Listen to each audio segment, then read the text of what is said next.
Hello dear student, मैं अविनाश किशोर आपका avian sir हाजिर हूँ जेई मेन के ऑफिशियल पेपर को लेकर, जो कि 24 शिफ्ट 1 का है। ठीक है, आइए देखते हैं कैसे क्वेश्चन आए थे और इनका सोल्यूशन डिटेल में आपके सामने पेश करता हूँ। देखिए, कुछ सोल्यूशन पहले से टाइप किए हैं ताकि जो समय है वो बचाया जा सके। ठीक है, तो चलो शुरू करते हैं क्वेश्चन के साथ। ऑलराइट, तो ये है question. Bulk modulus of a liquid is 3 × 10⁻10 newton per metre square. Bulk modulus given है और pressure required to reduce the volume of liquid by 2%। तो वॉल्यूम का जो परसेंटेज है वो गिवन है ना, कितने परसेंट से वॉल्यूम डिक्रीज हो रहा है। तो आइए ऑप्शन देखते हैं। कुछ इस तरह से 4 ऑप्शन है। तो कौन सा फॉर्मूला हमें लगाने की जरूरत है? आपको पता है बल्क मॉडुलस और प्रेशर और वॉल्यूम के बीच में क्या रिलेशन होता है। तो आइए देखते हैं। बल्क मॉडुलस इस तरह से गिवन है और ये फॉर्मूला होता है। ठीक है ना, ये फॉर्मूला होता है। तो यहां से इस बार आपको क्या निकालना है? ये निकालना है माइनस का क्या सिग्निफाई कर रहा है? माइनस ये सिग्निफाई कर रहा है कि अगर वॉल्यूम रिड्यूस हो रहा है तो प्रेशर हमें इंक्रीज करने की जरूरत पड़ेगी। माइनस बस ये सिग्निफाई करता है। तो देखो, परसेंटेज कितना गिवन है? परसेंटेज गिवन है 2%। 2%, तो 2% का मतलब हो गया 2/100। तो 2/100 यहाँ पे लिखा हुआ है। ठीक है ना। चलो, तो इसको सॉल्व करने पे ये हो गया प्रेशर। तो option number C is our right answer. ठीक है।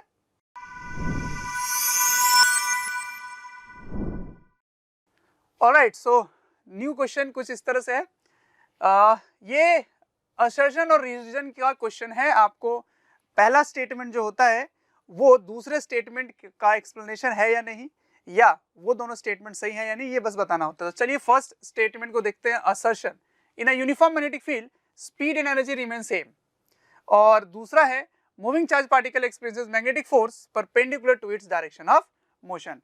तो आइए देखते हैं इस क्वेश्चन में क्या क्या ऑप्शन दिए गए हैं। दोनों ही सही है और वो उसकी करेक्ट एक्सप्लेनेशन है।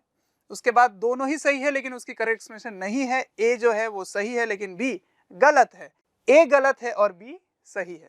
ठीक है ना। तो चलिए देखते हैं कि इसका सही आंसर क्या है या फिर कंसेप्ट क्या है। तो मैं आपको एक्सप्लेन करना चाहूंगा कि जब मैग्नेटिक फील्ड कुछ इस तरह से होता है और चार्ज पार्टिकल v स्पीड से चल रही होती है, तो v क्रॉस b से फोर्स ऊपर लगता है। तो हमेशा फोर्स जो होता है वो वेलोसिटी के परपेंडिकुलर होता है। तो वर्क का फॉर्मूला अगर याद करो तो F डॉट S ये होता है, राइट। तो अगर डॉट खोलेंगे तो cos 90 लगेगा। cos 90, तो cos 90 में वर्क हो जाएगा 0। इसका मतलब पावर कुछ मिलेगा भी नहीं because of F dot V। Because of F dot V कोई पावर ही नहीं मिलेगा। जब पावर ही नहीं मिला, वर्क ही नहीं मिला, तो उसकी ना स्पीड बदलेगी ना ही वर्क डन होगा। ठीक है ना। तो बिल्कुल सही बात है। तो करेक्ट एक्सप्लेनेशन इसकी हो गई। ठीक है। तो ए में क्या है, चलो मैं दिखा देता हूं एक बार फिर से। Both are true and it is the correct explanation. बिल्कुल सही, क्योंकि अगर स्पीड चेंज करना है तो फोर्स जो होना चाहिए वो उसी के डायरेक्शन में होना चाहिए, या एटलीस्ट एक कंपोनेंट तो होना ही चाहिए। ठीक है ना।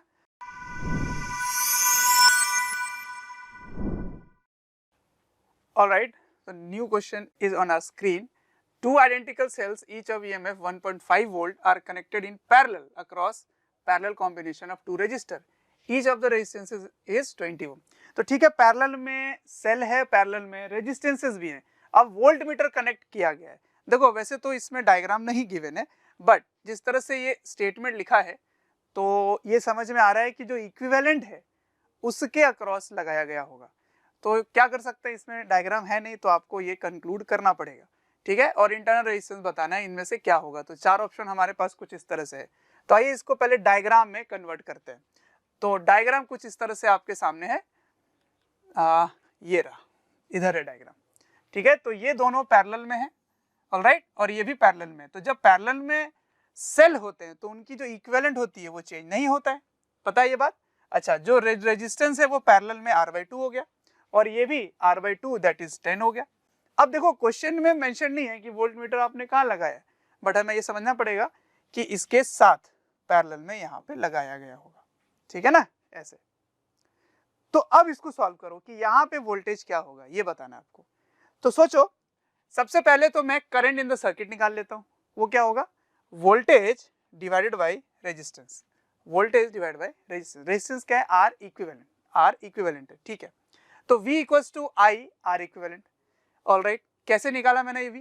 क्योंकि ये ओवरऑल जो होगी, ओवरऑल इसमें जो करंट यहाँ से जा रहा है वही करंट यहाँ भी जा रहा होगा। तो ये जो I होगा वो V इंटू आर इक्वेलेंट होगी, तो V equals to I R equivalent, मतलब जो इसके अक्रॉस पोटेंशियल डिफरेंस है वही ये वोल्टमीटर मेजर करेगी। तो V equals to I into R equivalent, I की वैल्यू यहाँ से पुट कर देते हैं। क्वेश्चन में गिवन है कि वोल्टेज 1.2 है, इसकी रीडिंग 1.2 है। तो चलो सॉल्व करो, केवल अननोन क्या रह गया, आर। सॉल्व करोगे अपनी इक्वेशन इस तरह से तो आंसर आ जाता है सी ऑप्शन। ठीक है, तो सीखने वाली बात क्या है कि पहले इसको इक्विवेलेंट में कर दो convert, and then this V जो इसकी वैल्यू रीड कर पा रहा है वो इसके अक्रॉस पोटेंशियल डिफरेंस है, तो I इंटू आर हो जाएगा।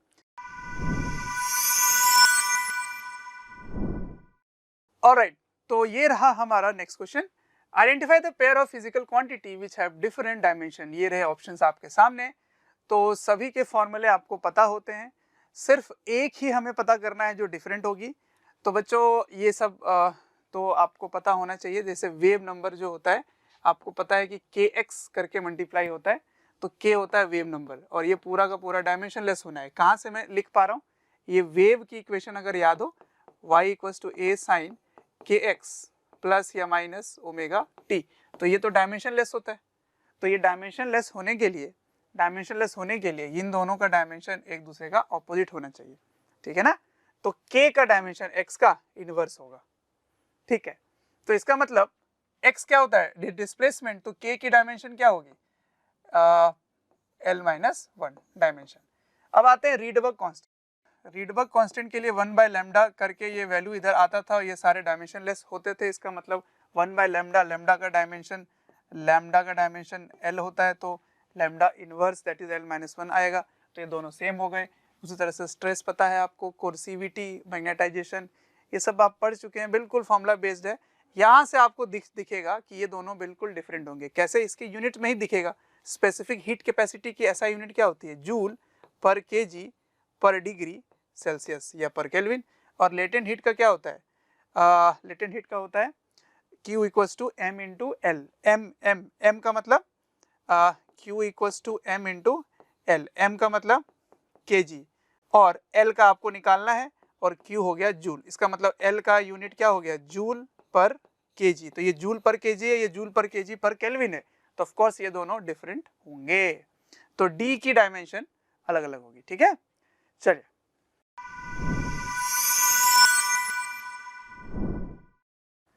alright, so the next question is in our screen. A projectile is projected with velocity 25 meter per second at an angle theta with horizontal. After t second its inclination with the horizontal becomes 0. इसका मतलब समझ में आ रहा है आपको। इसका मतलब इस समय वो मैक्सिमम हाइट पे होगा, मतलब टाइम जो है वो टाइम ऑफ फ्लाइट की आधी होगी। तो r रिप्रेजेंट्स रेंज, तो आपको बताना है कि इनमें से कौन से ऑप्शन सही हैं। एंगल निकालना है आपको, द वैल्यू ऑफ थीटा, ठीक। तो पहले इसका डायग्राम बना लेते हैं, आ जाओ सॉल्यूशन, क्योंकि मैंने टाइप कर रखा है। तो देखते हैं, कुछ इस तरह से इसका डायग्राम होगा कि ये थीटा एंगल से इसको फेंका गया है, और इस समय टी पर है ना, टोटल रेंज का आधा होगा। तो ये वाला टाइम क्या होगा, ये वाला टाइम क्या होगा, ये वाला time total time of flight का आधा होगा, ठीक है ना। टोटल टाइम ऑफ फ्लाइट का आधा होगा, वेरी गुड। अब इस समय डिस्टेंस कितना कवर किया है, r/2। तो चलो इसको सॉल्व करते हैं। जब t इक्वल्स टू t है उस समय x इक्वल्स टू r/2 है, और टाइम ऑफ फ्लाइट क्या होता है, 2u sin थीटा बाई जी। कुछ फॉर्मूले आपको याद रखने पड़ेंगे। Time of flight is 2u sin theta by g, तो t हो गया t/2 that is u sin theta by g. तो रेंज क्या लिखते हैं बच्चों, रेंज क्या लिखते हैं, रेंज लिखते हैं u cos theta into 2t। क्यों होगा 2t, क्योंकि t जो क्वेश्चन में गिवन है वो टाइम ऑफ फ्लाइट का आधा है, ठीक है। तो टोटल टाइम ऑफ फ्लाइट कितना होगा, डबल ऑफ दिस, ठीक है। अब दोनों को कर दो डिवाइड, डिवाइड करने के बाद ये कुछ इस तरह से इक्वेशन बनना शुरू हो जाएगा, ठीक है। कॉस बाय साइन हो गया कॉट, और जी की वैल्यू रख दो तो 20t हो गया। अब ये t और ये t आके हो जाएगा मल्टीप्लाई, तो t स्क्वायर हो गया, या फिर इनको नीचे ले आओ, तो cot theta equals to r by 20t square. तो theta equals to this value, option number D, ठीक है।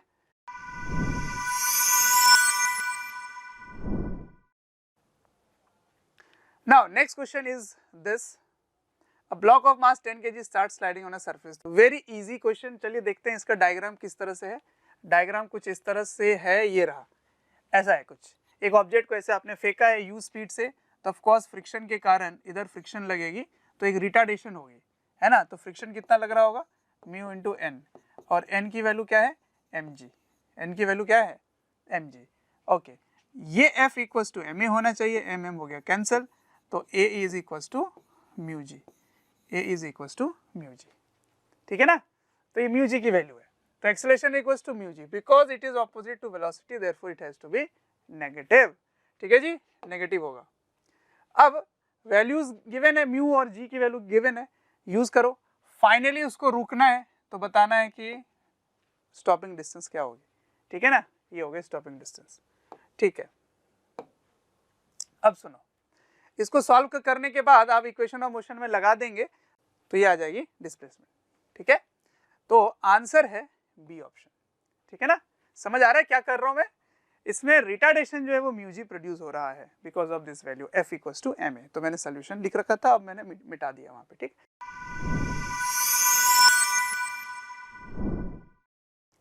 Alright, so the next question is this on your screen. A boy ties a stone of mass this, अच्छा आप पढ़ सकते हैं, मैं repeat नहीं करूंगा इसको। इसमें बस एक चीज लिखा हुआ है कि ये हॉरिजॉन्टल प्लेन में घुमा रहा है, ठीक है ना। तो बताना है कि ये k की वैल्यू क्या होगी, बिकॉज ये यूनिट किस में दिया हुआ है, रेवोल्यूशन पर मिनट। तो ऑप्शन कुछ इस तरह से हैं चारों। तो आइए पहले डायग्राम देखते हैं इसका कैसा बनेगा। तो डायग्राम कुछ इस तरह से बनेगा, ये रहा, इसको ऐसे घुमा रहे हैं ओमेगा से, है ना, ये L है। तो बाहर की ओर इस पे फोर्स क्या लगेगा, m ओमेगा स्क्वायर L, और इधर की ओर क्या लगेगा T, तो T equals to m omega square L। बस मैक्सिमम की बात हो रही है, तो जब ये मैक्सिमम पे होगा तो यहाँ पे ओमेगा भी मैक्सिमम पे होगी, है ना। बस सारे वैल्यूज को सॉल्व करो, ओमेगा की जो आंसर आएगा वो रेडियन पर सेकेंड में आएगा, बिकॉज ये SI यूनिट है। बस इसको कन्वर्ट किस में करना पड़ेगा, रेवोल्यूशन पर मिनट। तो उल्टा हम लोग पढ़ते आए थे कि अगर 1 रेवोल्यूशन पर मिनट है तो उसको रेडियन पर सेकेंड में कैसे करते हैं, है ना, कैसे करते हैं। तो रेवोल्यूशन को 2 पाई से और पर मिनट है उसको 60 से, तो रेडियन पर सेकेंड बनता था। अब उल्टा काम करना है, पहले रेडियन पर सेकेंड है उसको रेवोल्यूशन पर मिनट में लाना है, तो 60/2 पाई से मल्टीप्लाई करना पड़ेगा, ठीक है। ये हो गया, तो k का वैल्यू आ गया आंसर में, ठीक है ना। कंपेयर करने के बाद वहां पे k लिखा हुआ था, तो सिंपल है, बस आपको ये फॉर्मूला लगाना था, ठीक है ना जी। Alright,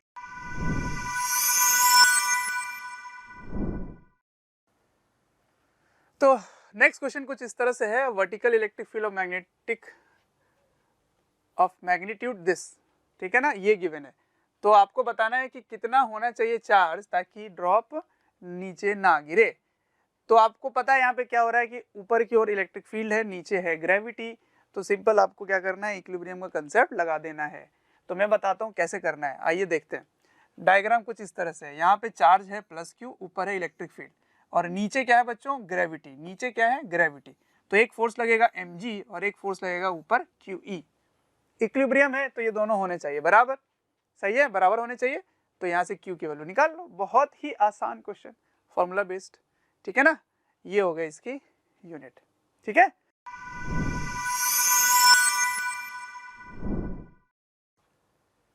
alright, so next question कुछ इस तरह से है, particle experiences a variable force, ठीक है जी।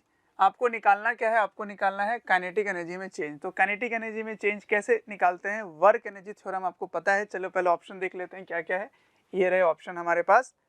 तो यहाँ पे वर्क एनर्जी थ्योरम लगाना है, work energy theorem he change in kinetic energy होता है। तो by work energy theorem change in kinetic energy is work done. तो इन शॉर्ट मुझे वर्क कैलकुलेट करना है, क्या करना है, वर्क कैलकुलेट करना है। तो वर्क कैसे निकालते हैं, क्योंकि दोनों ही कंपोनेंट में वेरिएबल है, तो वर्क निकालने के लिए क्या करना पड़ेगा, integration x component of force into dx, और इधर integration y component of force into dy। यहाँ x1 से x2 तक, y1 से y2 तक, ठीक है, ऐसे करना है। तो x कंपोनेंट में क्या है, x dx, और y कंपोनेंट में क्या है, y स्क्वायर dy। इंटीग्रेट करो। अब इसकी लिमिट कैसे लिखा मैंने, ये आओ दिखाते हैं फिर से। ये शुरू हो रहा है 1,2 से, तो x की वैल्यू क्या हो गई 1, और सेकंड में x की वैल्यू क्या हो गई 2, y की वैल्यू क्या हो गई 2, और इसकी y की वैल्यू क्या है 3। तो शुरुआत करेंगे 1 से, खत्म करेंगे 2 पर, शुरुआत करेंगे 2 से, खत्म करेंगे 3 पर, ठीक है ना। तो इस तरह से आपको इंटीग्रेट करना है। तो आइए सॉल्व करते हैं, इधर देखते हैं क्या आ रहा है। ये रहा, 1 से शुरू करके 2 तक, 2 से शुरू करके 3 तक, बस इंटीग्रेट करना है, सिंपल आंसर आ जाएगा। ठीक है ना। तो करना क्या था, चेंज इन काइनेटिक एनर्जी क्या होगा, वर्क डन। तो आपको वर्क डन वेरिएबल फोर्स का लगाना है। ठीक है, तो बहुत ही मजा आ रहा है सोल्यूशन बनाने में और दिखाने में, है ना। जेईई मेंस इजी आया हुआ है आपको बहुत, जो बच्चे अगले साल देने वाले हैं वो देखकर काफ़ी अपने आप में पॉजिटिव फील कर रहे होंगे कि पेपर तो ठीक ठाक ही आता है, कुछ खास डिफिकल्ट नहीं आता है।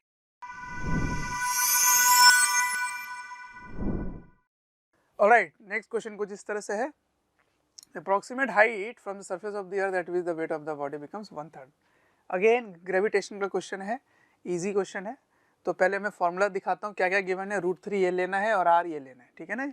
नेक्स्ट क्वेश्चन पे आता है, mgh। देखो मैं ये कैसे कह पा रहा हूँ कि ग्रेविटी की वैल्यू होती क्या है, gm/r²। कहाँ से, सेंटर से।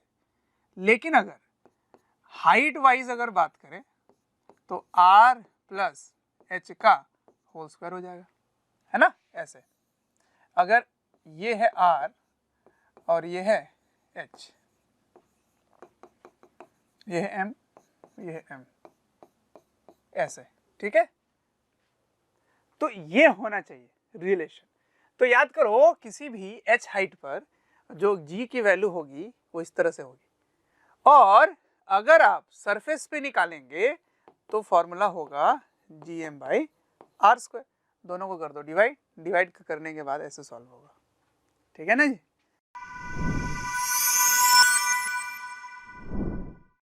ऑल राइट, तो ये है अगला क्वेश्चन, रेजिस्टेंस गिवन है और एसी सोर्स गिवन है। ठीक है ना। आपको टाइम बताना है जब इसकी मैक्सिमम वैल्यू आरएमएस वैल्यू में कन्वर्ट हो जाए। क्वेश्चन पढ़ पा रहे हो, 4 ऑप्शन हमारे पास इस तरह से है, टाइम बताना है। ठीक है ना। तो चलो देखते हैं इसका जो फॉर्मूला है वो कुछ इस तरह से है। ये पता है कि इंस्टेंटेनियस करंट की इक्वेशन ये होती है। ठीक है ना। अब क्योंकि रेजिस्टेंस ही है तो फेज क्या होगी, 0। फेज क्या होगी, 0। इनिशियल फेज क्या होगी, 0। ठीक है जी।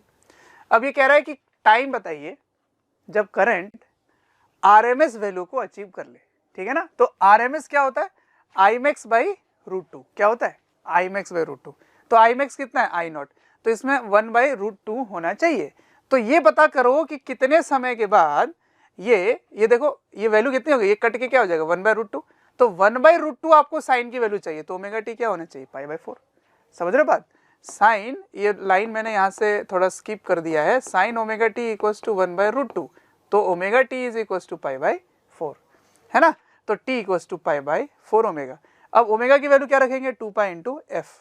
अब ये आंसर सेकेंड्स में आता है, किस में आता है, सेकेंड्स में आता है। उसको किससे मल्टीप्लाई करेंगे, 1000 से। तो वो क्या बन जाएगा, मिली सेकेंड। क्या बन जाएगा, मिली सेकेंड। अब जब तुम इसको सॉल्व करोगे तो आंसर आएगा 2.5 मिली सेकेंड। ठीक है।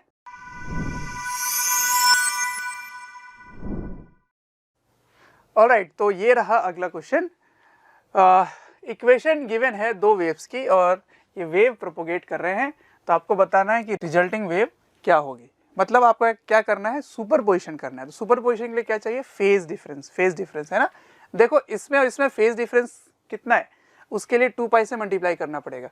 तो जब 2π 1.5 से मल्टीप्लाई होगा तो बन जाएगा 3π, है ना, 3π। तो 3π is the phase difference, 3π is the phase difference. तो फेज डिफरेंस है कितना, फेज डिफरेंस है 3π। इसका मतलब उन दोनों के बीच में जो एंगल होगा वो एक्चुअली में 180 होगा, क्योंकि 3 बार पाई तो पाई में तो पहुंचोगे। इसका मतलब दोनों को क्या करना है, इनके एम्पलीट्यूड को क्या करना है, माइनस, है ना। चलो 4 ऑप्शन हमारे पास इस तरह से, पहला ही ऑप्शन आ गया 2। तो ओरल क्वेश्चन हो गया एक तरह से। चलो सोल्यूशन दिखाता हूँ कैसे मैंने बना रखा है कि इस तरह से जब आप मल्टीप्लाई करोगे तो फेज डिफरेंस आएगा 3π। तो ये एक 5 इधर 3 इधर, तो नेट कितना हो गया 2, है ना। तो answer is first option 2 centimetre. ठीक है जी।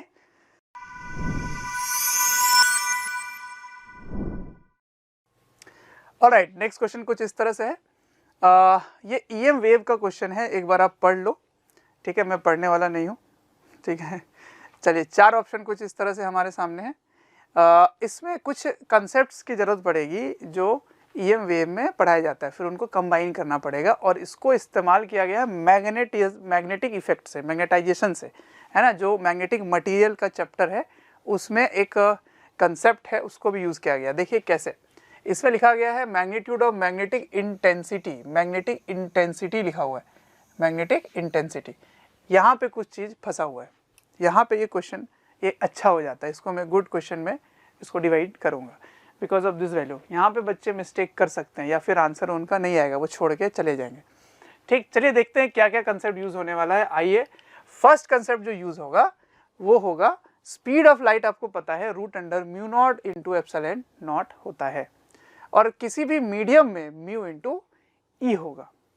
अब जब मैं रिलेटिव का कंसेप्ट यूज़ करूँगा तो म्यू आर होता है म्यू बाई म्यू नॉट और एप्सिलॉन आर होता है एप्सिलॉन बाई एप्सिलॉन नॉट। जब इन वैल्यूज़ को यहाँ सब्स्टिट्यूट करोगे और इनको डिवाइड करोगे तो डिवाइड करने के बाद ये आंसर आता है V equals to C by root under mu R into epsilon R. ठीक है ना। अब सुनो, स्पीड जो होता है, स्पीड किसी भी मीडियम में EM वेव की वो होती है E बाई बी, मतलब जो उनकी एम्पलीट्यूड होती है उनका रेशियो होता है। ये सब EM वेव में पढ़ाया जाता है, तो मैं अभी तो वो पढ़ा नहीं सकता, मैं सोल्यूशन बताते जा रहा हूँ। तो V equals to E by B होगा। ठीक है, वेरी गुड। अब सुनो B जो है बच्चों, B ये आपको मैग्नेटिक मटेरियल में पढ़ाया जाता है, वो होता है म्यू नॉट वैसे होता इंटू H। और म्यू नॉट आप कब यूज करते हैं? जब आप एयर में होते हैं, लेकिन यहाँ पे तो मीडियम की बात हो रही है, इसका मतलब म्यू इंटू एच करना होगा और म्यू की वैल्यू यहाँ से निकालोगे तो क्या आएगा, mu R into mu not into H. ये होता है बी की वैल्यू, है ना, ऐसे होता है mu R mu not into H. ठीक, ये वैल्यू यहाँ पे रखना है, ठीक है ना। अब सुनो, ये क्यों आया और कैसा आया समझ में आया आपको?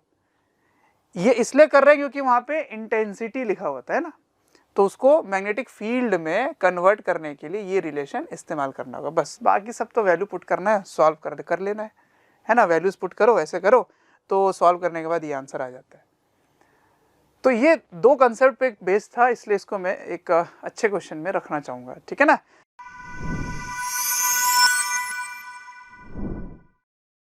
ऑलराइट, ये है आपका नेक्स्ट क्वेश्चन जिसमें आपको करेक्ट ऑप्शन चूज करना है। तो आइए देखते हैं क्या क्या स्टेटमेंट है हमारे पास।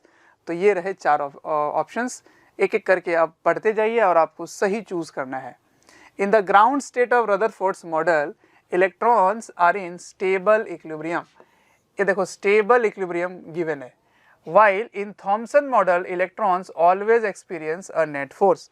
देखो ऐसा तो नहीं होता है, थॉमसन ने कहा था कि प्लम पुडिंग मॉडल होता है, तो पॉजिटिवली चार्ज स्फीयर्स में इलेक्ट्रॉन्स एम्बेडेड होते हैं, तो यार ओवरऑल तो उसमें भी नेट फोर्स 0 ही होगा, है ना।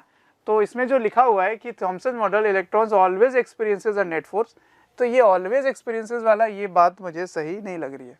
ठीक है, तो ये स्टेटमेंट सही नहीं है। अब नेक्स्ट लिखा हुआ है an atom has nearly continuous mass distribution in a Rutherford's model but has highly non-uniform mass distribution in Thomson's model। ये बात भी सही नहीं है क्योंकि कंटिन्यूअस तो नहीं होता, क्योंकि क्या होता है रदरफोर्ड मॉडल में अल्फा जो है वो बीच से निकल जा रहा है ना, और इसका मतलब स्पेसेस जो है वो खाली है, मोस्टली जो स्पेस है एटम के वो खाली हैं, और न्यूक्लियस में वो टकरा के बैक कर रहा था। इसका मतलब आप यूनिफॉर्म तो बोल नहीं सकते, और highly non uniform mass distribution Thompson model, मतलब दोनों स्टेटमेंट सही नहीं है ना। मतलब दोनों जब सही होंगे तभी आप इसको करेक्ट मार्क कर पाएंगे, तो ये भी बात सही नहीं है।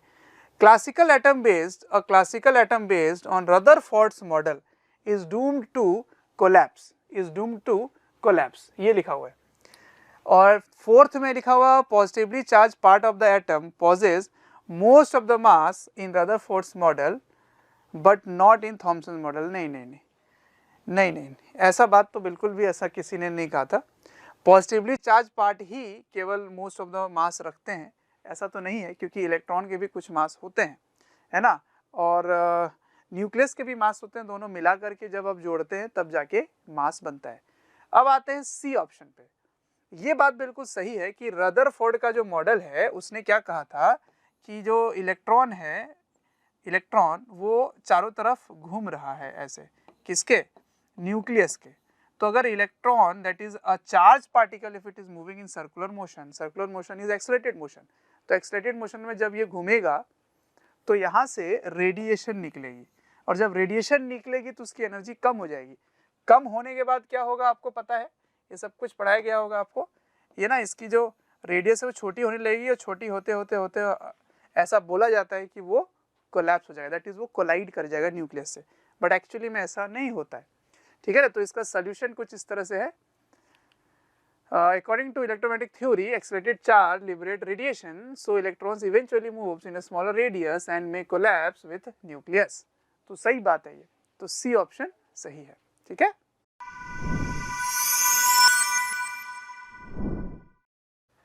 ऑलराइट, ये है हमारा नेक्स्ट क्वेश्चन। जरा देखिए क्या लिखा हुआ है, nucleus A is having mass number 220। तो इसका मतलब ये जो क्वेश्चन है वो बाइंडिंग एनर्जी पे बेस्ड है। आपको बताना है कि कितनी एनर्जी रिलीज हो रही है पर फ्यूजन। तो क्या क्या गिवन है, इंफॉर्मेशन क्या गिवन है, इसमें गिवन है मास नंबर गिवन है, इसका मतलब न्यूक्लियॉन्स गिवन है, और एनर्जी पर न्यूक्लियॉन गिवन है, एनर्जी पर न्यूक्लियॉन गिवन है। तो टोटल एनर्जी के लिए क्या करना पड़ेगा, उसको इसके मास नंबर से मल्टीप्लाई करना पड़ेगा, फिर उनका जो डिफरेंस है वही होगा जो एनर्जी क्यू वैल्यू होगी। ठीक है, तो चार ऑप्शन कुछ इस तरह से आपके सामने ये रहे। अब इनका सोल्यूशन देखिए कैसा होगा। अगर आप इस टॉपिक को पढ़े हैं तो बिल्कुल फॉर्मूला बेस्ड है ये, है ना, कंसेप्चुअल बेस्ड है। ठीक है, तो आइए देखते हैं सोल्यूशन इसका क्या है। सोल्यूशन कुछ इस तरह से है, A gives B plus C and mass number of A 220 है, binding energy of A per nucleon, तो पर न्यूक्लियन इसका मतलब 220 से करना होगा, डिवाइड करना पड़ेगा 220 से, divide because binding energy per nucleon मतलब बाइंडिंग एनर्जी बाई 220। तो बाइंडिंग एनर्जी ऑफ ए कैसे निकालेगा, 220 इधर जाके मल्टीप्लाई हो जाएगा। इधर बी की बात करें तो मास नंबर है 105, binding energy of B by 105 उधर जाके हो जाएगा मल्टीप्लाई, तो टोटल बाइंडिंग एनर्जी आ जाएगी। कहने का मतलब है पर न्यूक्लियन से बार बार क्या मल्टीप्लाई करना पड़ेगा, उसके मास नंबर को। तो चलो, binding energy of product minus binding energy of reactant is Q value, है ना। तो बी की बाइंडिंग एनर्जी कैसे निकालोगे, 6.4 दोनों की ही गिवन है, उसको 105 से करना है मल्टीप्लाई, इसकी भी 6.4 115 5.6 इंटू 220 सब कुछ गिवन है। देखो मैं थोड़ा जल्दी में कर रहा हूँ क्योंकि आपको पता है कि ये बिल्कुल फॉर्मूला बेस्ड है ना। 6.4 दोनों की ही थी, उसके मास नंबर से मल्टीप्लाई करो, उसको इसके मास नंबर से मल्टीप्लाई करो, किसके, बी के मास नंबर से, इसके सी के मास नंबर से, ठीक है ना, और ए के मास नंबर से इसके बाइंडिंग एनर्जी पर न्यूक्लियन को मल्टीप्लाई करो। टोटल आंसर जो आएगा वो मेगा इलेक्ट्रॉन वोल्ट में आने वाला है। तो बस इसको जोड़ के इससे घटा दो, आंसर 176 मेगा इलेक्ट्रॉन वोल्ट। ठीक है जी, तो बहुत ही आसान क्वेश्चन था।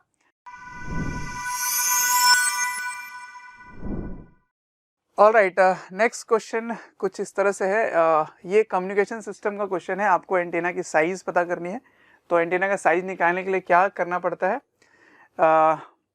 देखो आपको पता है कि एंटीना का जो साइज होता है वो λ/4 के प्रोपोर्शनल होता है, और लैम्डा के लिए आपको चाहिए फ्रीक्वेंसी।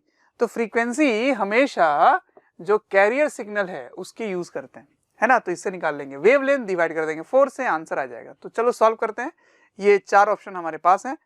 सोल्यूशन कुछ इस तरह से आपके सामने, λ/4, λ/4। तो लैम्डा कैसे यूज करेंगे बेटा, lambda is equal to C by frequency, C by nu. Nu कितना है 3.5 10⁹, तो 3 इंटू 10⁸ डिवाइड बाई 3.5 10⁹ बाई 4 4 से डिवाइड करोगे ये आंसर आ जाएगा, है ना। अब देखो ये मीटर में है क्योंकि ऐसा यूनिट में सब थे, इंटू 1000 क्यों कर रहा हूँ, क्योंकि आंसर मिलीमीटर में भी आ सकता है और ऑप्शन में भी है। सॉल्व करने के बाद आंसर कुछ इस तरह से आता है, सी ऑप्शन मिलीमीटर में आ जाता है। ठीक है ना।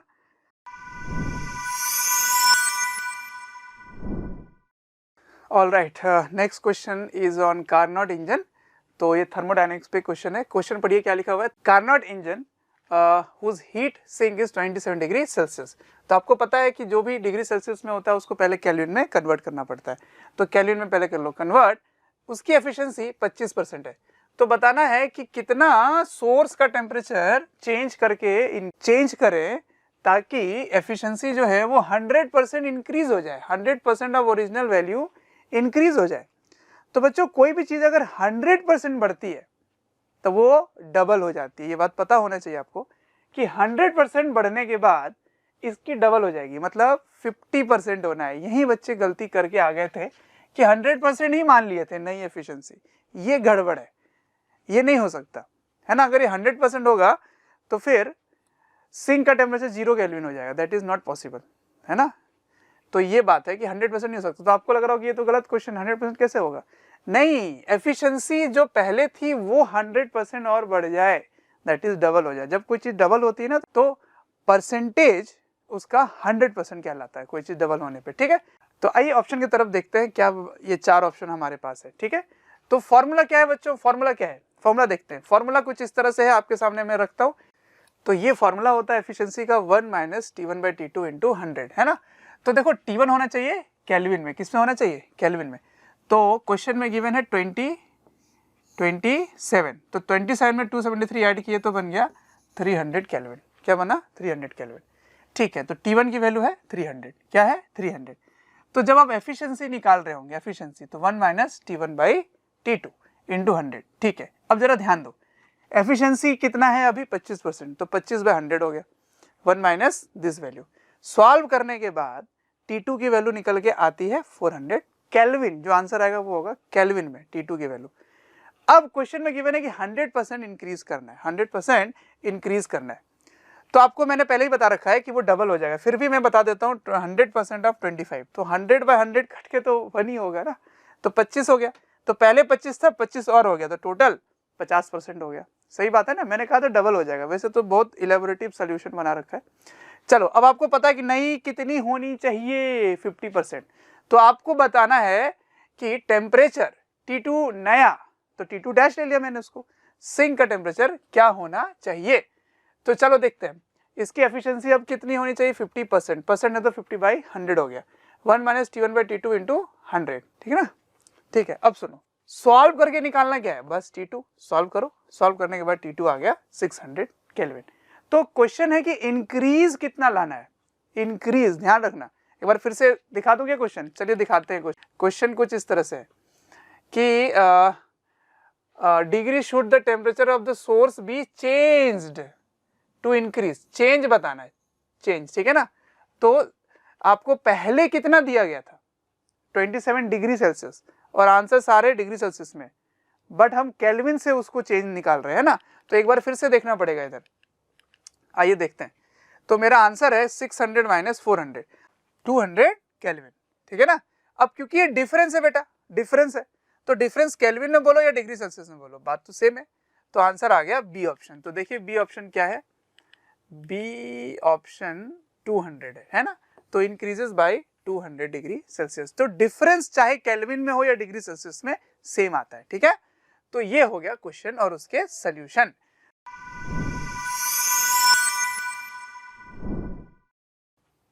ऑलराइट, तो नेक्स्ट क्वेश्चन कुछ इस तरह से हमारे सामने है। Parallel plate capacitor, parallel plate capacitor is found by 2 plates each of area this, ठीक है। एरिया गिवन है और उनके बीच का सेपरेशन गिवन है। अब लिखा हुआ है कि मटेरियल और डाइलेक्ट्रिक स्ट्रेंथ इतनी फील्ड की जा रही है, ठीक है ना, डाइलेक्ट्रिक स्ट्रेंथ इतनी फील्ड की जा रही है बिटवीन द प्लेट।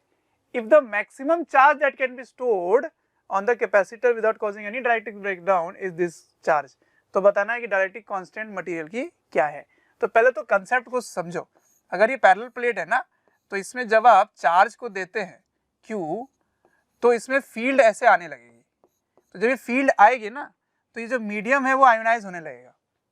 तो हम क्या करते हैं, इस मीडियम को आयोनाइज होने से रोकते हैं। तो उसके लिए क्या करते हैं, यहाँ पर मीडियम भरना शुरू कर देते हैं, ठीक है ना, मीडियम भर देते हैं जिसकी डाइलेक्ट्रिक कांस्टेंट K है, जिसकी डाइलेक्ट्रिक कांस्टेंट K है, ठीक है। अब यहाँ पे इलेक्ट्रिक फील्ड है, और जब आप मीडियम से भरते हैं इसको, जब आप मीडियम से भर देते हैं, है ना, तो इलेक्ट्रिक फील्ड की स्ट्रेंथ कम होने लग जाती है। इससे और चार्ज आप भर सकते हैं, और चार्ज भर सकते हैं, लेकिन उसकी भी एक लिमिटेशन है। तो क्वेश्चन में गिवन है कि डाइलेक्ट्रिक स्ट्रेंथ का मतलब समझते हैं, डाइलेक्ट्रिक ब्रेकडाउन, है ना, ब्रेकडाउन करने के लिए कितनी उसमें इलेक्ट्रिक फील्ड आप विथस्टैंड करा सकते हैं। तो वही यूनिट की किस में है, वोल्ट पर मीटर। तो इसका मतलब ये इलेक्ट्रिक फील्ड है, ये क्या है, ये इलेक्ट्रिक फील्ड है। तो इतनी इलेक्ट्रिक फील्ड आप इससे पैसेज करा सकते हैं। तो electric field is sigma by epsilon not यहाँ पे होता है, लेकिन अब के आ गया तो उस मीडियम में जो एप्सिलॉन होगी वो यूज करोगे, तो एप्सिलॉन की वैल्यू के टाइम्स एप्सिलॉन नॉट होता है। और सिग्मा आपको पता है क्या होता है, चार्ज बाय एरिया इनटू के एप्सिलॉन नॉट। बस इसको करना है सॉल्व, आपको निकालना है के। ई पता है, क्यू पता है, ए पता है, एप्सिलॉन नॉट पता है। एप्सिलॉन नॉट की value 1/4 pi epsilon not 9 × 10⁹ given है, तो यहाँ पे इसीलिए पाई गिवन है, तो इसको बस रीअरेंज करना है। तो चलो मैं दिखा देता हूँ सोल्यूशन, लेकिन उसके पहले ऑप्शन दिखा देता हूँ। ये 4 ऑप्शन है हमारे पास, अगर आप सॉल्व किए हैं तो मैच कर सकते हैं। तो सोल्यूशन कुछ इस तरह से है, area of the plate given है, डायलेक्ट्रिक स्ट्रेंथ गिवन है, मैक्सिमम चार्ज पता है। तो to avoid dielectric breakdown, dielectric strength इतनी होनी चाहिए इलेक्ट्रिक फील्ड की, है ना। ई क्या है, मैक्सिमम इलेक्ट्रिक फील्ड जो प्लेट में हो सकती है। तो ई नॉट हो गया सिग्मा बाय के एप्सिलॉन नॉट, सिग्मा होता है के क्यू बाय एरिया। सॉल्व किए आप, देखो वैल्यूज डाल के सॉल्व करो। तो एक चीज का ध्यान रखना कि इसमें 4 पाई एप्सिलॉन नॉट की वैल्यू है 9 × 10⁹, उसको सॉल्व करो, आंसर आ जाएगा। समझ में आई बात। तो 2.33 आंसर आता है। ठीक है बच्चों।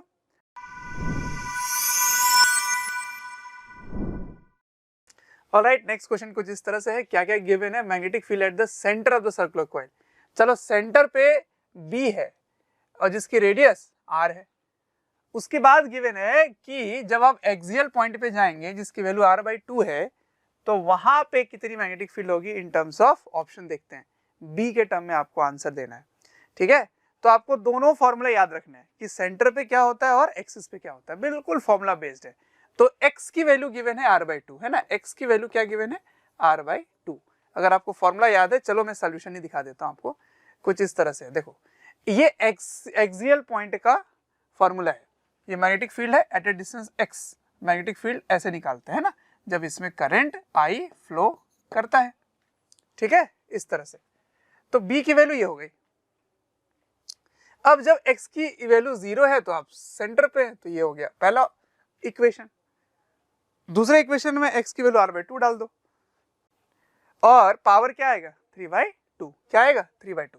बस दोनों को कर देना है डिवाइड, आंसर आपका आ जाएगा, ठीक है ना। क्योंकि देखो यहाँ भी r के टर्म में r² को कॉमन ले लोगे, यहाँ भी करोगे, दोनों को डिवाइड करोगे तो b के टर्म में आंसर आ जाएगा। तो ये रहा इसका सोल्यूशन। तो देखो यहाँ के बाद तो बिल्कुल एक अलजेब्रा है जो आप सॉल्व करेंगे।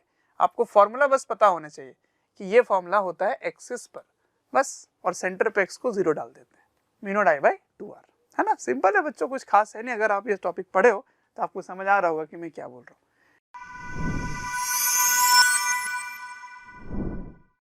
ऑलराइट, तो नेक्स्ट क्वेश्चन कुछ इस तरह आपके सामने है। ये आप देख पा रहे हैं कि 2 मेटेलिक रॉड्स हैं और इनको सीरीज में लगाया गया। तो क्वेश्चन पढ़ो क्या गिवन है। अगर थर्मल कंडक्टिविटी m2 का k है, इसका मतलब इसकी कंडक्टिविटी k है, तो बताना है इसकी कंडक्टिविटी क्या होगी, है ना। Then the thermal conductivity of m1 will be, ये गिवन है। तो देखो टेम्परेचर पता है आपको, यहाँ 100 है, यहाँ 80 है, यहाँ 0 है। तो देखो अगर आप पहली बार इसको कर रहे हैं तो वीडियो पॉज करके आप प्रैक्टिस कीजिए, है ना। अदरवाइज ठीक है, सोल्यूशन में बता रहा हूँ, चलते जाए। तो आपको पता है कि इसमें सीरीज में हीट करंट सेम होगा, तो बस इसकी हीट करंट इसके इक्वल कर देंगे। यहाँ से जो हीट करंट जा रहा है वही करंट इससे जा रहा है। और क्या गिवन है, इनकी एरियाज सेम है, cross section area are same, है ना, सेम एरिया सेम एरिया। तो एरिया को कैंसिल कर देंगे, इनका डिस्टेंस अलग अलग है 16 और 8, ठीक है। तो ऑप्शन कुछ इस तरह से आपके सामने 4 ऑप्शन, ठीक। चलो इसका सोल्यूशन देखते हैं। देखो सीरीज है ना, और स्टेडी स्टेट है, तो करंट हो जाएगा सेम और एरिया सेम गिवन है। तो बच्चों इधर से जो हीट करंट जाएगा वही इधर और वही इधर जाएगा, ठीक है ना जी। ओके, तो हीट करंट का फॉर्मूला क्या होगा, KA delta T/L, KA delta T/L। अब KA डेल्टा T/L जो पहले मेटल से जा रहा है वही दूसरे मेटल से भी जाएगा, तो दोनों से करंट जाएगा सेम। तो यहाँ पे 100 है, यहाँ पे 80 है, तो 100 - 80/16 और 80 - 0/8, है ना, क्योंकि डिस्टेंस कितना था, एक का 16 था, दूसरे का 8 था, ठीक है जी। एरिया है सेम, हो जाएगा कैंसिल। अब जरा ध्यान से देखो, K1/16 K2/8, यहाँ 80/16 है, इसको सॉल्व करोगे 0 0 हो जाएगा कैंसिल और ये भी कट के हो जाएगा 4, है ना, यहाँ से कट के हो जाएगा 2। तो इधर जाने पे क्या हुआ, K1 is equal to 8 K2, 2 उधर जाके मल्टीप्लाई हुआ, तो K1 इक्वल टू 8 K2 और K2 की वैल्यू गिवन है क्वेश्चन में K, यहाँ कितना गिवन है K, तो इसकी वैल्यू आपको कैलकुलेट करनी थी, तो आंसर आ गया 8K, सिंपल है।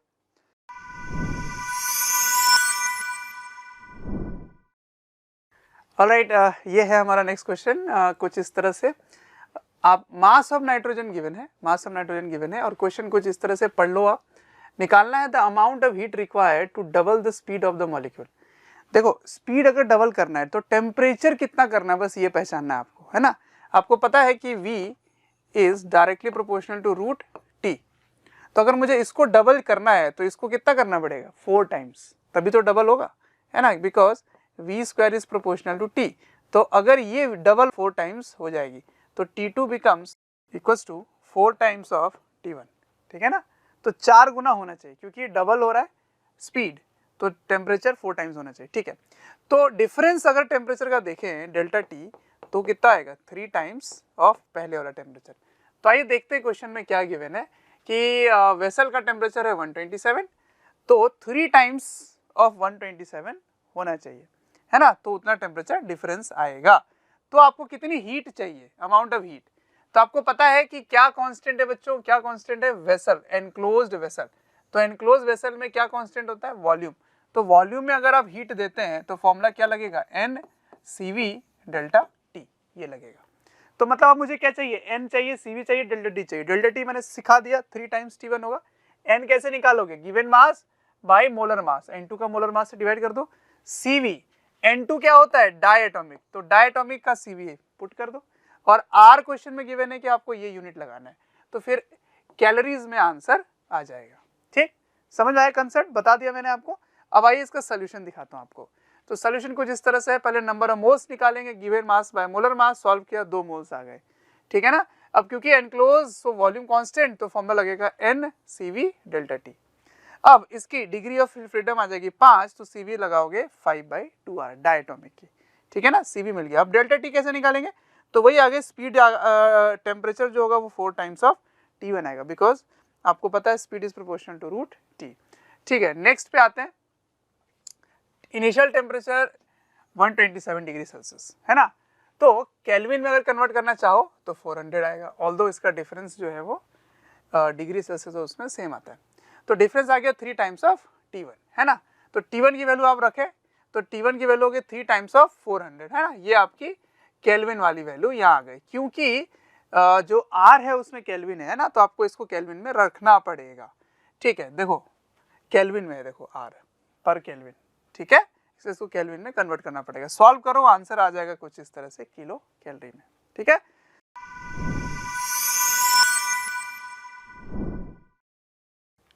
तो नेक्स्ट क्वेश्चन कुछ इस तरह से है, 2 identical thin by convex lenses of focal length given है, रिफ्रैक्टिव इंडेक्स गिवन है, कॉन्टैक्ट में है, और उनके बीच का जो स्पेस है उसको एक मीडियम से भर दिया जाता है जिसके रिफ्रैक्टिव इंडेक्स 1.25 है। तो focal length of the combination बताना है क्या होगा, ठीक है ना, फोकल लेंथ ऑफ कॉम्बिनेशन। तो देखिए पहले इसका डायग्राम बना देता हूँ, ये रहा, 2 कन्वेक्स के बीच में मीडियम भरा हुआ है, तो आपको बताना है इसकी इक्विवेलेंट क्या होगी। तो सबसे पहले ये बताओ कि अगर मैं इस तरह से तोड़ के बना देता हूं तो इसकी रेडियस नहीं पता ना बेटा, रेडियस नहीं पता, क्या नहीं पता, रेडियस नहीं पता। तो इसकी जो रेडियस है वो रेडियस निकालने के लिए मुझे ये वाला जो रेडियस है अगर वो पता चल जाए तो वही रेडियस तो उसकी होगी, है ना। तो ये रेडियस और ये रेडियस हो गए सेम, कैसे निकालेंगे, यहाँ के फॉर्मूले से निकालेंगे। कैसे, देखो ध्यान से, 1/f equals to refractive index -1, 1/r1 - 1/r2, ठीक है जी। अब सुनो फ्रीक्वेंस, अब सुनो फोकल लेंथ जो है वो 15 गिवन है, तो इसकी फोकल लेंथ और इसकी फोकल लेंथ सेम होगी, है ना। मैंने यहाँ पे 2 लिख रखा है, बट 2 कहने का मतलब है इधर से और इधर से, दोनों साइड से, ये इसका मतलब है, ठीक है। तो कंफ्यूज मत होना कि इसकी जो फोकल लेंथ आएगी और इसकी जो फोकल लेंथ आएगी वो तो सेम ही आएगी ना, ठीक है। तो चलो पहले वाले का मैं करता हूँ, और इसकी रिफ्रैक्टिव इंडेक्स कितनी है 1.5। तो यहाँ पे लेंस मेकर फॉर्मूला लगाते हैं, lens maker formula for the curve part. तो यहाँ पे 1/f इक्वल्स टू n - 1 हो जाएगा, 1/r1 - 1/r2। तो R1 भी R है और R2 भी R है, बस इसका साइन प्लस होगा और इसका साइन माइनस हो जाएगा। तो यहाँ माइनस रखोगे, माइनस माइनस प्लस हो जाएगा, वैल्यू सॉल्व हो जाएगा और R की वैल्यू आ गई 15। अब इसको यूज करेंगे हम दूसरे वाले में, है ना, दूसरे वाले के लिए। क्यों? क्योंकि यही जो रेडियस है वो यहाँ पे यूज हो रहा है, तो इसकी रिफ्रैक्टिव इंडेक्स जो है वो गिवन है ना, तो फोकल लेंथ आप निकाल पाएंगे। ठीक है, चलो सॉल्व करते हैं। 1/f2 equals to n-1, n question में गिवन है 1.25 है, रेडियस नहीं पता था, रेडियस अब ऊपर वाला पुट कर देंगे। एक का होगा इधर वाले का, देख ये इधर मुड़ रहा है इधर, तो इधर वाले को लेंगे नेगेटिव, इधर वाले को लेंगे पॉजिटिव, तो -1/15 और ये वाला पार्ट प्लस होगा, तो -1/15 हो जाएगा, क्योंकि ये हम लेंगे प्लस और ये लेंगे माइनस। ठीक है ना, समझ रहे क्यों? क्योंकि ये ऐसे है तो माइनस हो जाएगा और ऐसे वाला जो है वो प्लस हो जाएगा। तो इसको सॉल्व करने के बाद f2 की वैल्यू आ गई -30, ठीक है ना। तो अब देखो इसकी फोकल लेंथ कितनी है, -30, इसकी कितनी है 15, इसकी कितनी है 15, सबको सॉल्व कर दो। ये रहा, देखो कैसे सॉल्व करोगे, जब हम फोकल लेंथ इक्विवेलेंट निकालते हैं तो एक्चुअली में पावर ऐड हो रहे होते हैं, इसका मतलब 1/f होके ऐड होगा, तो 1/f करके ऐड हो रहा है। ठीक है ना, सॉल्व हो गया, आंसर क्या आ गया 10, तो ऐसा यूनिट में निकालोगे तो 10 सेंटीमीटर आ जाता है। ठीक है, तो ये इसकी सोल्यूशन हो गए बच्चों।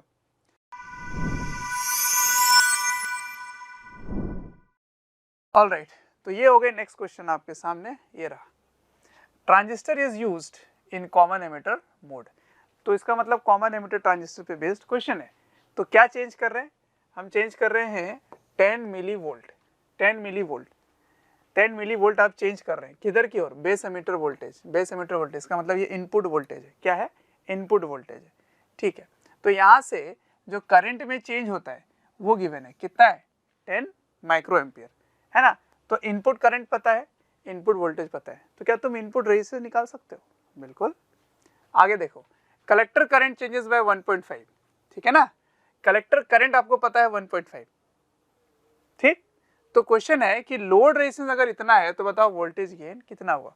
तो वोल्टेज गेन क्या होता है, आउटपुट बाय इनपुट, है ना। तो आउटपुट मतलब कलेक्टर के पास, इनपुट मतलब बेस के पास। तो इनपुट का तो आपको पता है इतना है, अगर इसको आउटपुट वाला पता चल जाए तो काम बन जाएगा, समझ रहे हो पॉइंट। तो कैसे डील करें, सबसे पहले करंट गेन निकाल लेते हैं, करंट गेन, ठीक है ना। तो करंट गेन को रेजिस्टेंस के रेशियो से अगर मल्टीप्लाई करो तब भी वोल्टेज गेन आ जाएगा, पता है ये सब फॉर्मूलेज, है ना, पता होना चाहिए। तो voltage gain is equal to current gain into R output by R input, ठीक है, ये हो गई बात। तो चलो इसको सॉल्व करते हैं। ये रहा, करंट गेन हो गया कुछ इस तरह से कि कलेक्टर और बेस का जो डिफरेंस है करंट का, वो करंट गेन हो गया। तो 1.5 milli ampere by 10 micro ampere, ठीक है। इसको सॉल्व किया आपने, सॉल्व करने के बाद आंसर आ गया 150, ठीक है। अब इनपुट रेजिस्टेंस पे आते हैं, इनपुट रेजिस्टेंस पे। तो 10 मिली वोल्ट क्वेश्चन में गिवन है और 10 माइक्रो एम्पियर गिवन है, दोनों को जब सॉल्व करेंगे तो रेजिस्टेंस आ जाएगा इतना। तो आपको इनपुट रेजिस्टेंस मिल गया, है ना। अब आउटपुट रेजिस्टेंस क्वेश्चन में गिवन है जिसको हम लोग लोड रेजिस्टेंस बोलते हैं।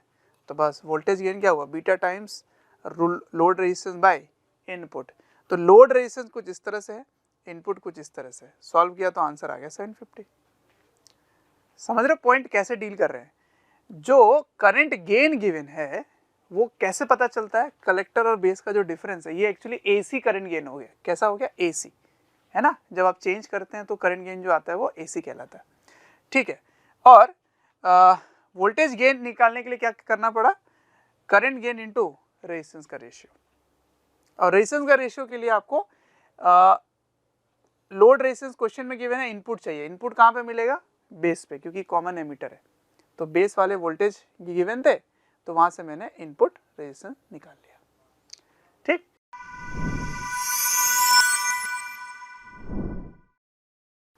ऑलराइट, नेक्स्ट क्वेश्चन कुछ इस तरह से है, as shown in the figure, inductor of inductance this is connected to an AC source. ठीक है, आपको क्या निकालना है, निकालना है पीक वैल्यू ऑफ करंट। जरा ध्यान से देखो, आपको फ्रीक्वेंसी गिवन है 50 हर्ट्ज है ना, और 220 वोल्ट गिवन है। तो 220 वोल्ट जो होता है ये हो जाता है आरएमएस और ये हो जाती है फ्रीक्वेंसी। तो आरएमएस पता है, फ्रीक्वेंसी पता है, तो क्या आपको ये पता है कि इसमें करंट आरएमएस कितना जा रहा है? बिल्कुल, अगर इसकी XL मिल जाए, XL that is equal to omega L, इसको इससे डिवाइड करोगे तो IRMS आ जाएगी। और IRMS कितनी होती है? Peak bye √2। इसका मतलब √2 इससे मल्टीप्लाई होगा तो पीक आ जाएगा। मिल गया वैल्यू? चलो सॉल्व करते हैं। अब सॉल्व करने के लिए वैल्यूज क्या क्या गिवन है? L गिवन है मिली हेनरी में, है ना, फ्रीक्वेंसी गिवन है तो इसको 2 पाई f इंटू L कर दोगे, फ्रीक्वेंसी गिवन है, और आपको ये VRMS गिवन है, VRMS गिवन है, ठीक है ना। चलो सॉल्व करते हैं, देखते हैं क्या आता है। आइए, L गिवन है, VRMS 220, फ्रीक्वेंसी इतना, तो ओमेगा आ गया 2 पाई f, 100 पाई आ गया, 100 पाई, ठीक है। अब RMS value of current is VRMS by Z, Z की वैल्यू यहाँ से निकालो, कहाँ ओमेगा आ गया, IRMS बाय V। अब Z की वैल्यू यहाँ से निकालो, देखो ओमेगा टाइम्स L, है ना, तो 2 पाई L, L की वैल्यू सब कुछ गिवन है, सॉल्व किया आपने, निकाल लिया Z को यहाँ पुट करोगे, IRMS आ गया। अब IRMS और पीक के वैल्यू में रिलेशन अभी बताया मैंने आपको, IRMS टाइम्स √2, सॉल्व कर दो, आंसर आपके सामने है, ठीक है बच्चों।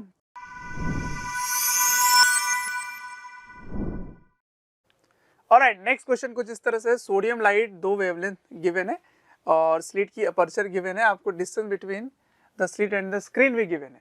तो बताना है कि separation between position of first maximum of diffraction pattern, ये बताना है आपको, ठीक है। तो देखो बच्चों, फर्स्ट मैक्सिमम गिवन है, सेंट्रल मैक्सिमम गिवन नहीं है। सेंट्रल मैक्सिमम और फर्स्ट मैक्सिमम में उसमें λ/2 होता है, इसमें 3 λ/2 होता है ना, बस ये ध्यान रखना था आपको, ठीक। बाकी सारे वैल्यूज गिवन है, एक वेवलेंथ है 650, दूसरा है 655, तो आपको बताना है कि उनके मैक्सिमा का सेपरेशन कितना है, पहले मैक्सिमा का सेपरेशन कितना है ये बताना है, और किस ऑर्डर में, 10⁻⁵ मीटर में। तो चलो फॉर्मूला दिखाता हूँ क्या है। तो सोल्यूशन इस तरह से आपके सामने है। सोल्यूशन देखिए, फर्स्ट मैक्सिमा है ना, फर्स्ट मैक्सिमा के लिए a sin थीटा इज 3 λ/2। अब आपको पता है कि एंगल छोटे हैं तो sin थीटा की जगह होगा tan थीटा, और आपको इस तरह से याद होना चाहिए कि ये y होता है और ये d होता है, तो tan theta is equal to y/d, tan theta is equal to y/d, तो tan थीटा यहाँ लिखा हुआ y/d है ना, इसको यहाँ रख दो, तो ये क्या बनेगा, y/d इक्वल टू 3 λ/2। तो यहाँ से y की वैल्यू क्या आ गई, d λ/t/a, d λ/a है ना, 3 d λ/2a, क्या आ गई 3, यहाँ क्या जाएगा 3 d λ/2a, ये हो गया y, ठीक है ना, इसको यहाँ पे रख दो। तो इसका मतलब y इज 3/2 d λ/a, तो लैम्डा के प्रोपोर्शनल है y। अब डेल्टा y करोगे तो डेल्टा लैम्डा हो जाएगा, है ना, डेल्टा लैम्डा हो जाएगा, तो λ1 इक्वल टू 655, λ2 इक्वल टू 650, तो ये नैनोमीटर में आ जाएगा, है ना। तो d/a, d की वैल्यू है 2, a की वैल्यू है 0.5 इंटू 10⁻³ अब इसको सॉल्व करो, सॉल्व करने पे आंसर आ जाएगा 3 इंटू 10⁻5। तो क्वेश्चन में लिखा हुआ था आपको आंसर 10⁻5 मीटर के ऑर्डर में देना है, तो आ गया आंसर 10⁻5 के ऑर्डर का, है ना, ये रहा 3 इंटू 10⁻5, ठीक है, ये है इस क्वेश्चन का आंसर।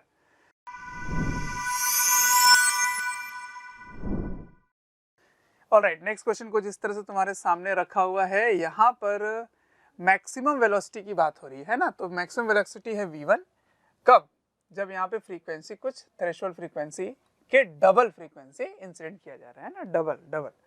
नेक्स्ट क्वेश्चन पढ़ो। नेक्स्ट जो पार्ट लिखा हुआ है, when frequency of the incident radiation is increase 5 times of threshold के 5 गुना जब इंसिडेंट करते हैं तो उसकी मैक्सिमम स्पीड हो जाती है v2। तो बताना है v2 v1 के कितना टाइम से, है ना, ये बताना है, ठीक है। चलो, तो देखो सॉल्यूशन कुछ इस तरह से है, let threshold frequency is f0, incident frequency पहले कितना था, डबल, क्वेश्चन में गिवन है डबल, तो फॉर्मूला लगाओगे hν equals to hf0 plus kinetic energy. तो मैक्सिमम काइनेटिक एनर्जी, ये मैक्सिमम काइनेटिक एनर्जी होता है, कैसे हम लगा रहे हैं जरा बात को समझना ध्यान से।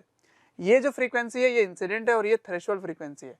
तो जो भी कंसेप्ट मैं बता देता हूँ एक बार फिर से, जो भी एनर्जी आप इंसिडेंट करते हैं सपोज इसके अकॉर्डिंग एफ, तो एफ नॉट फ्रीक्वेंसी के इक्विवेलेंट जो मेटल है वो एनर्जी यूज कर लेगा, है ना, क्योंकि थ्रेशोल्ड फ्रीक्वेंसी उसको निकालने में इस्तेमाल हो जाता है।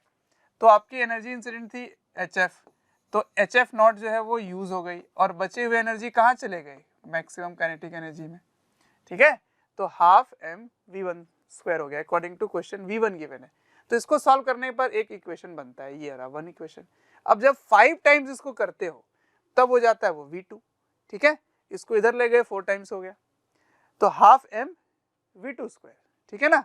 तो HF की वैल्यू यहाँ पे रख दो, HF की वैल्यू यहाँ पे रख दो, तो यहाँ रखने के बाद क्या हो जाएगा 4 टाइम्स, क्या हो जाएगा 4 टाइम्स ऑफ दिस वैल्यू, दोनों को कर दो डिवाइड, आंसर हो गया x = 2, ठीक है ना। तो किया क्या मैंने, यहाँ पे HF की वैल्यू यूज कर ली इस जगह पे, ठीक, फिर स्पीड की रेशियो आ जाएगी, बिल्कुल सिंपल है। आइंस्टाइन फोटो इलेक्ट्रिक इक्वेशन जो है, फोटो इलेक्ट्रिक इक्वेशन जो बनाया उसने उस पे बेस्ड था।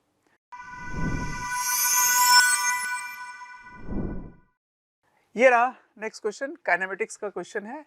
देखो क्वेश्चन में क्या गिवन है, एक बिल्डिंग से एक बार ऊपर फेंकते हैं, उसी बिल्डिंग से उतने ही स्पीड से नीचे फेंकते हैं और एक बार जस्ट छोड़ देते हैं, मतलब एक बार फ्री फॉल हो रहा है, एक बार ऊपर फेंक रहे हैं, एक बार नीचे फेंक रहे हैं फ्रॉम सेम हाइट, तीनों का टाइम गिवन है, ठीक। तो आपको बताना है कि जब तीसरे बार हम फेंकते हैं तो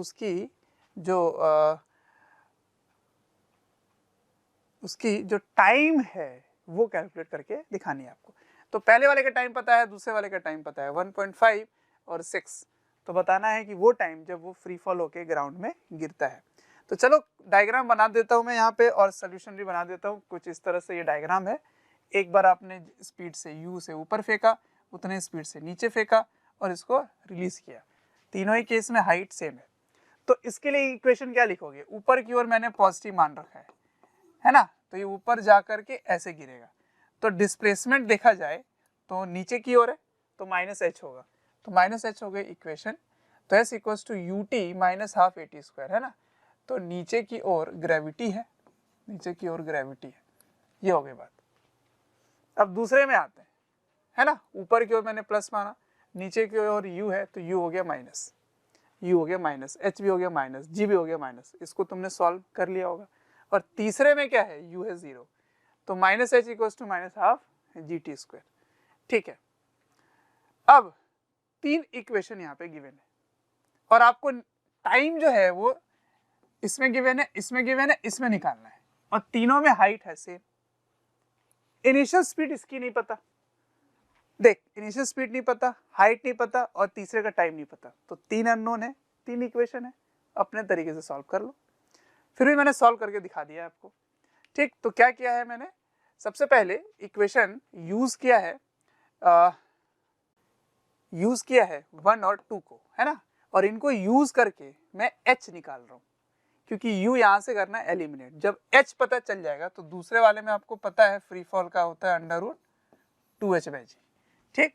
तो पहले 2 इक्वेशन को यूज करके u एलिमिनेट करके h निकाल लेंगे, ठीक है। तो ऐसे सॉल्व किया मैंने। अब h आ गया 45 मीटर, दूसरे में यूज कर लो, ये रहा देखो -h = हाफ gt स्क्वायर, या फिर इसको वैल्यू सीधा यहाँ पे डाल दो, सॉल्व किया, आंसर आ गया 3 सेकेंड, आंसर हो गया डन। लेकिन अगर आपको याद हो, अगर मेरे लेक्चर्स आपने देखे हैं तो उसमें मैंने डिराइव कर रखा है ये शॉर्टकट फॉर्मूला, है ना। अगर सेम स्पीड से ऊपर और सेम स्पीड से नीचे फेंकते हो सेम हाइट से, जब तुम फ्री फॉल कराओगे तो t1 टाइम अगर पहले में लगा और t2 दूसरे में लगा तो √of t1 t2 total time होगा, सिंपल एक लाइन में आंसर, ठीक है। तो 6 × 1.5 का रूट, आंसर इज 3, है ना, सही। चलो तो ये हो गया इस क्वेश्चन का सॉल्यूशन। ऑलराइट, नेक्स्ट क्वेश्चन कुछ इस तरह से है, ball of mass 100 gram is dropped from a height h 10 centimetre on a platform. देख बेटा प्लेटफॉर्म की ना मास गिवन नहीं है ना, मास गिवन नहीं है, इसीलिए यहाँ पे कोलिजन का कंसेप्ट नहीं लगेगा, मतलब एनर्जी का लॉस इसमें नहीं होगी क्योंकि इसमें मास ही नहीं है। मास होता कोलिजन होता, इलास्टिक होता, एनर्जी लॉस हो जाती है। तो आपको पहले मोमेंटम कंजर्व करना पड़ता, फिर मोमेंटम कंजर्वेशन के बाद एनर्जी कंजर्वेशन करना पड़ता, ठीक है ना। तो ये हो गया बात। The platform is depressed by distance h/2, तो यहाँ से h/2 हो जाता है डिप्रेस्ड, ऐसे h/2 हो जाता है। तो आपको बताना है कि स्प्रिंग कांस्टेंट क्या है, ठीक है। तो ये बॉल इधर आकर यही रहती है, ये क्वेश्चन में गिवन है और अल्टीमेटली यहाँ तक पहुँच जाती है। तो आपको यहाँ से यहाँ तक कंजर्व करना है एनर्जी, ठीक। चलो सोल्यूशन दिखाता हूँ कैसे किया है इसको सॉल्व। बाय एनर्जी कंजर्वेशन या वर्क एनर्जी थ्योरम भी कह सकते हो। काइनेटिक एनर्जी में कोई चेंज आएगा नहीं, ठीक है, क्योंकि यहाँ भी 0 था और फाइनली जब ये इधर पहुँचता है तो ये हो जाएगा h/2, है ना, ऐसे, ठीक है। स्प्रिंग कांस्टेंट है k, ये है इनिशियल, ये है फाइनल, ऐसे, और ये है मासलेस बेटा, मासलेस। तो आपको मोमेंटम कंजर्व करने की जरूरत नहीं है। तो यहाँ पे आप ग्रेविटेशनल पोटेंशियल एनर्जी को ले लोगे 0, तो इनिशियल हाइट कितने हो गए h + h/2, ये हो गई ग्रेविटेशनल पोटेंशियल एनर्जी। अच्छा, जब ये पोटेंशियल एनर्जी की बात कर रहे हैं तो या तो आप पोटेंशियल एनर्जी की बात करो या फिर स्प्रिंग का वर्क डन बात करो। ग्रेविटी का वर्क डन देखोगे तो ग्रेविटी भी नीचे, डिस्प्लेसमेंट भी नीचे, तो work done is positive mg h + h/2। और स्प्रिंग पोटेंशियल एनर्जी में एनर्जी बात नहीं करके वर्क की बात करोगे तो स्प्रिंग पोटेंशियल एनर्जी का वर्क डन होगा नेगेटिव, क्योंकि वो कंप्रेस हो रहा है, तो इसलिए हो गया -12 kx²। चलो सॉल्व करो, तो x की वैल्यू h के टर्म में कुछ इस तरह से आती है, ठीक है। तो यहाँ पे h और h हो गया सॉल्व, है ना। तो h के टर्म में आ गया, सारे वैल्यूज गिवन है, मास भी गिवन है, g भी गिवन है और h भी गिवन, तो k की वैल्यू निकल आएगी। एक बार दिखा देता हूँ क्या क्या गिवन था क्वेश्चन में। क्वेश्चन में गिवन है मास 100 ग्राम और हाइट 10 सेंटीमीटर, है ना। तो हाइट गिवन था और ग्रेविटी लेना है 10, ऐसा यूनिट में कन्वर्ट करना है, ये ग्राम को केजी में और सेंटीमीटर को मीटर में, ठीक। तो आंसर सॉल्व होगा और स्प्रिंग कांस्टेंट निकल आएगी, ठीक। तो ये हो गई बात, के की वैल्यू निकल आएगी, ठीक है। चलिए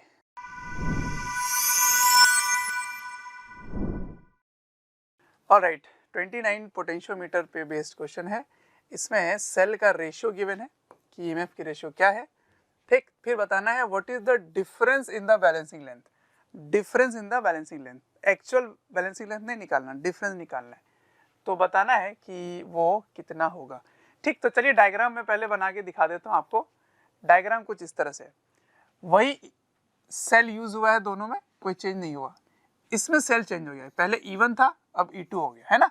तो बैलेंसिंग लेंथ 75 पे मिलता है और इसमें L2 पे, चलो लेट से L2 पे, पता नहीं, क्वेश्चन आई होप पढ़ लिया होगा आपने, मैंने नहीं पढ़, आप रीड आउट किया, आप पढ़ लिए होगे। अब आपको पता है कि जब हम पोटेंशियोमीटर यूज करते हैं तो ईएमएफ ये वाली directly proportional to balancing length होती है, देयरफॉर E1/E2 = L1/L2। तो रेशियो गिवन है इसका 3:2 क्वेश्चन में गिवन है, तो L2 की वैल्यू आ गई, है ना। तो L2 की वैल्यू सॉल्व करने पे आ गया 50 सेंटीमीटर, 50 सेंटीमीटर। तो difference in the balancing length of the potentiometer wire, तो देख पहले था 75, अब कितना हो गया 50 सेंटीमीटर। तो आपको डिफरेंस बताना है, तो इनका डिफरेंस कितना हो जाएगा 25 सेंटीमीटर। कई बच्चे ये मिस्टेक करके आ गए, यही आंसर निकाल के सीधा मार्क करके आ गए। तो ये आपको ध्यान रखना है कि ये मार्क नहीं करना है, क्या मार्क करना है, इनका डिफरेंस, ठीक है ना, 25 सेंटीमीटर, ठीक है।